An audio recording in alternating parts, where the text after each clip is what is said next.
तो दोस्तों आज मैं एक्सप्लेन करने वाला हूँ 2021 में आई फ्रेंच मूवी ऑक्सीजन को। इसकी IMDb रेटिंग है 6.5 आउट ऑफ 10 जो कि सही है।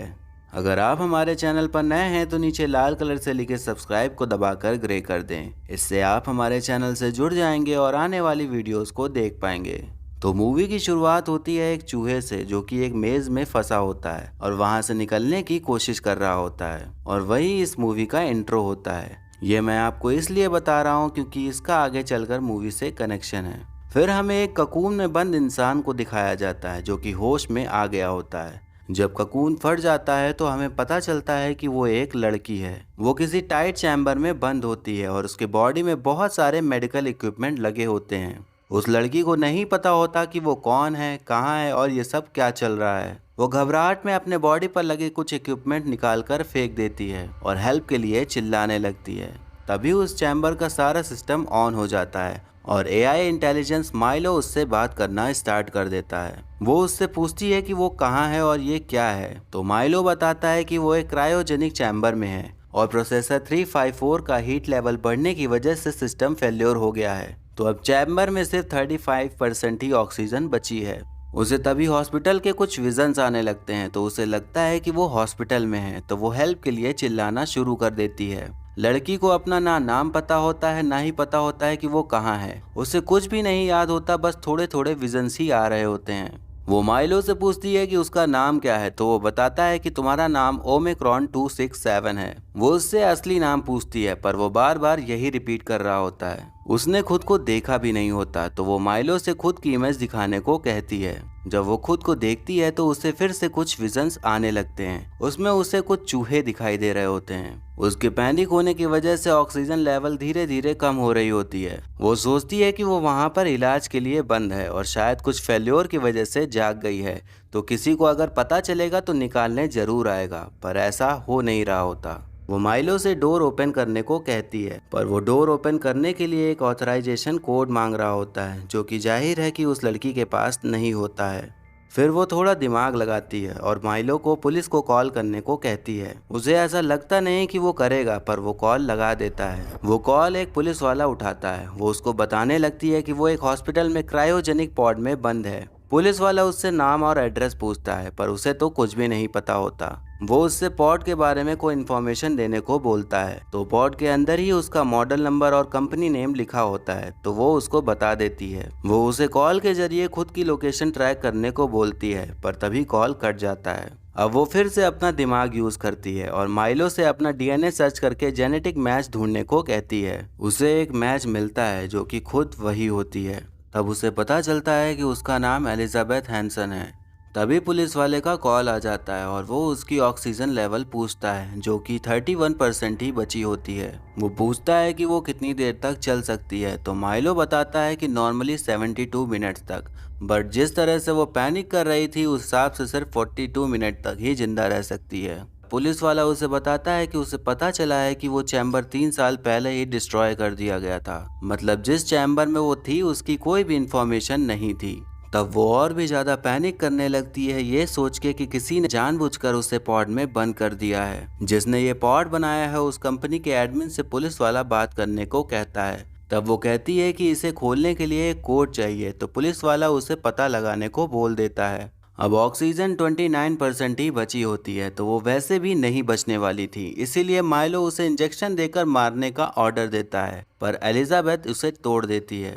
वो माइलो को अपने बारे में फिर से सर्च करने को बोलती है। तब उसे पता चलता है कि वो एक क्रायोजेनिक डॉक्टर है और उसने ये सब कुछ खुद ही किया है। वो उससे अपना सोशल मीडिया खोलने को बोलती है। तो उसे फोटोज में अपने साथ एक आदमी दिखाई पड़ता है। तो उसे पता चलता है कि वो मैरिड है और वो फोटो वाला आदमी उसका हस्बैंड है जिसका नाम लियो होता है। वो माइलो को उसका नंबर ढूंढकर उसे कॉल लगाने को कहती है। तो उसे 2 नंबर मिलते हैं। पहले नंबर पे तो कॉल नहीं लगता, पर दूसरे नंबर पे कॉल लगने पर एक औरत फोन पिक करती है। एलिजाबेथ उसे लियो से बात कराने को कहती है, पर वो कॉल कट कर देती है। वो उसे बार बार कॉल मिलाती है। तो वो औरत उससे पूछती है कि वो कौन है। तो एलिजा कहती है कि वो उसकी वाइफ है। तो वो औरत उससे कभी भी दोबारा कॉल ना करने को कह देती है।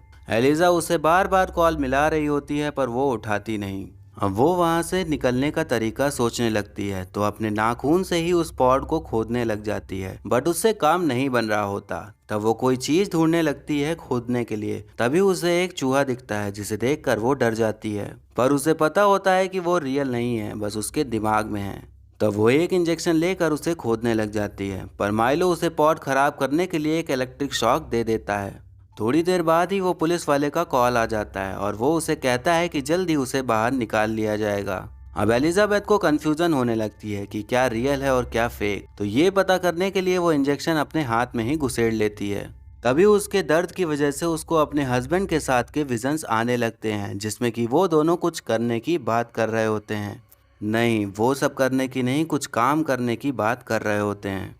तब वो पुलिस वाले को बताती है कि उसका एक हस्बैंड है जिसका नाम लियो है, बट पुलिस वाला कहता है कि तुम्हारे रिकॉर्ड के हिसाब से तुम्हारा कोई भी हस्बैंड नहीं है। तब एलिजा फिर से अपना सोशल मीडिया चेक करने लगती है तो उसमें उसके हस्बैंड के साथ वाली फोटोज होती ही नहीं। तब पुलिस वाला कहता है कि वो सब तुम्हारे दिमाग में ही चल रहा है। तो वो उसके बारे में बताने लगता है कि वो कॉलेज में बहुत अच्छा बास्केटबॉल खेलती थी और उसके मॉम ने ही उसको पाला है। तब एलिजाबेथ कहती है कि हाँ, उनका नाम एलिस था, पर पुलिस वाला कहता है कि नहीं, उनका नाम इजाबेल था।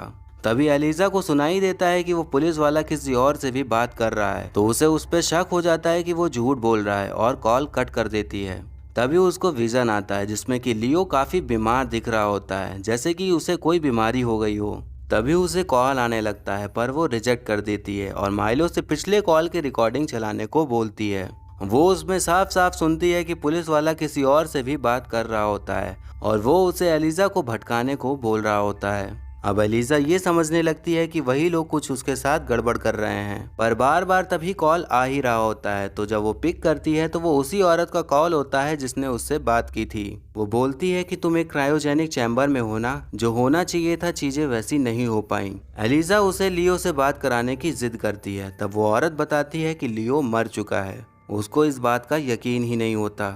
वो औरत कहती है कि मैं ही तुम्हारी हेल्प कर सकती हूँ, पर एलिजा को किसी भी बात पर विश्वास नहीं हो रहा होता।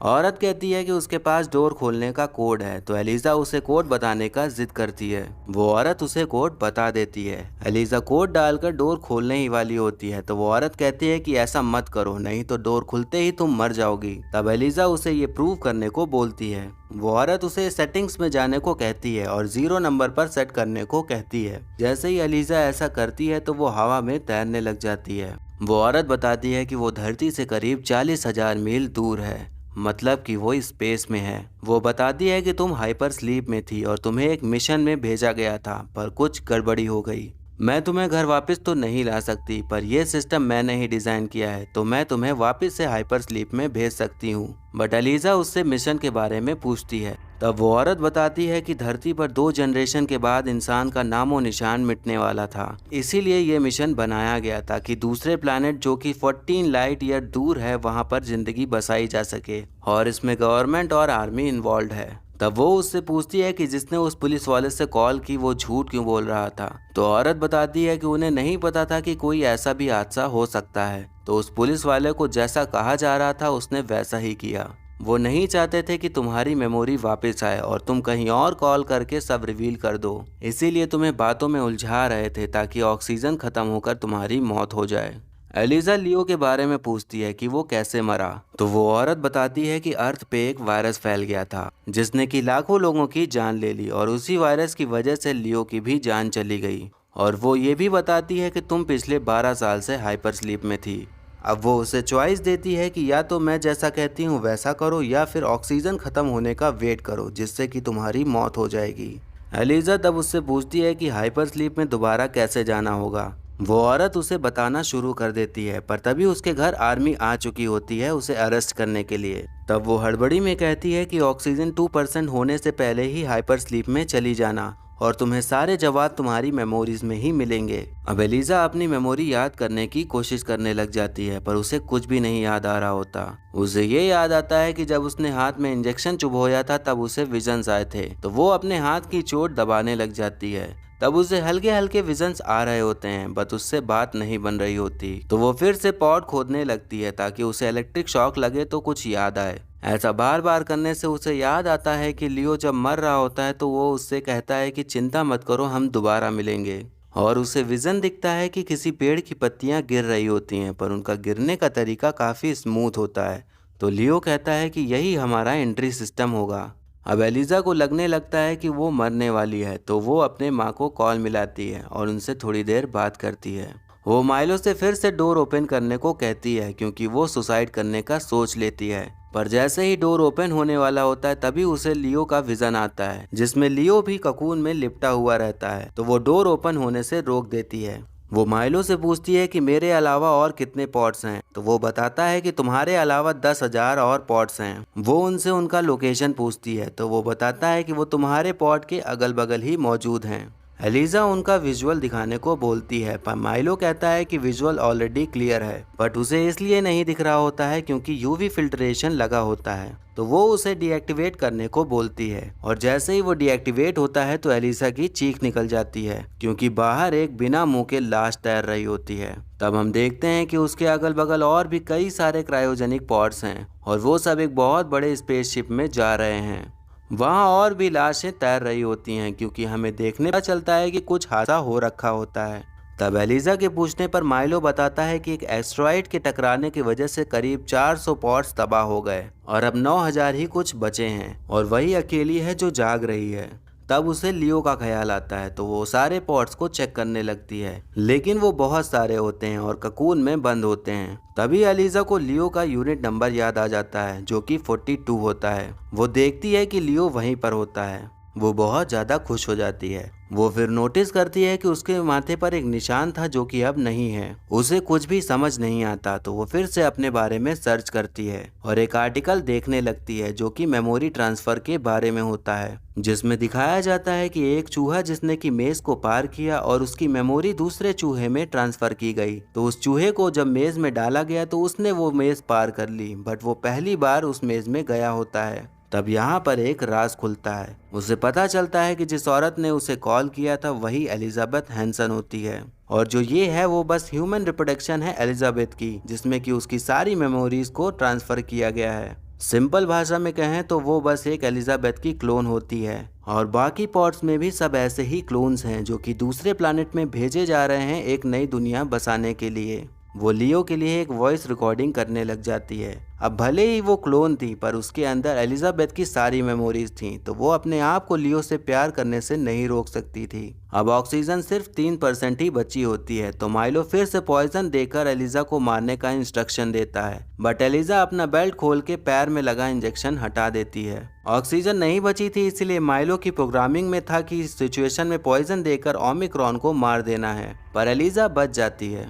अब वो फिर से हाइपर स्लीप में जाने का डिसाइड करती है और माइलो को ऐसा करने का इंस्ट्रक्शन देती है, पर सारे मेडिकल इक्विपमेंट हटे होने की वजह से ये पॉसिबल नहीं हो रहा होता। तो वो जल्दी से अपने सारे इक्विपमेंट लगा लेती है, पर तब तक बहुत देर हो चुकी होती है क्योंकि दोबारा हाइपर स्लीप स्टार्ट करने के लिए 2% ऑक्सीजन होना जरूरी था, पर अब सिर्फ 1% से भी कम बची होती है। अब वो चुपचाप लेट जाती है और लियो को बाय बोलकर रिकॉर्डिंग बंद कर देती है और अपने मौत का इंतजार करने लगती है। जब ऑक्सीजन 0.6% बची होती है तब उसका दिमाग चलता है कि जो पॉट्स में लोग मर गए हैं उनकी ऑक्सीजन तो बची ही होगी। तब वो माइलो से पूछती है कि क्या उनकी ऑक्सीजन मॉड में ट्रांसफर हो सकती है। तब माइलो बताता है कि हाँ ऐसा हो सकता है, बट ऐसा करने में उसे 14,000 मिनट्स लगेंगे और उसके लिए उसे हाइपर स्लीप में भी जाना होगा, जो कि एलिजा इतनी देर से वही ट्राई कर रही थी। उसकी आंख में वो खुशी के आंसू होते हैं और तुरंत हाँ कर देती है। हाइपर स्लीप में जाने से पहले वो माइलो से उस प्लैनेट के बारे में पूछती है जहां वो जा रहे होते हैं। वो बताता है कि वो प्लैनेट धरती से भी बड़ा है, लेकिन वो रोटेट नहीं करता, तो इसीलिए सन की सरफेस की तरफ बहुत हॉट है और दूसरी तरफ बहुत कोल्ड। तो सरवाइव करने की जगह इन दोनों के बीच वाली जगह है। प्लैनेट 14 लाइट ईयर दूर है, तो वहाँ पहुँचने के लिए हमें 34 साल का वक्त लगेगा। और फिर हम देखते हैं कि वो लोग वैसे ही लैंड कर रहे होते हैं जैसे कि वो लीफ रोटेट होकर गिर रही थी। इसके बाद एलिजा फिर ककून में कवर हो जाती है और हाइपर स्लीप में चली जाती है। फिर हमें एलिजा और लियो को दिखाया जाता है जो कि अब उसी प्लैनेट में पहुंच गए होते हैं, और मूवी यहीं पर ख़त्म हो जाती है। तो दोस्तों, इस मूवी का जो भी कॉन्सेप्ट है वो आज की सिचुएशन से इंस्पायर होकर ही लिया गया है।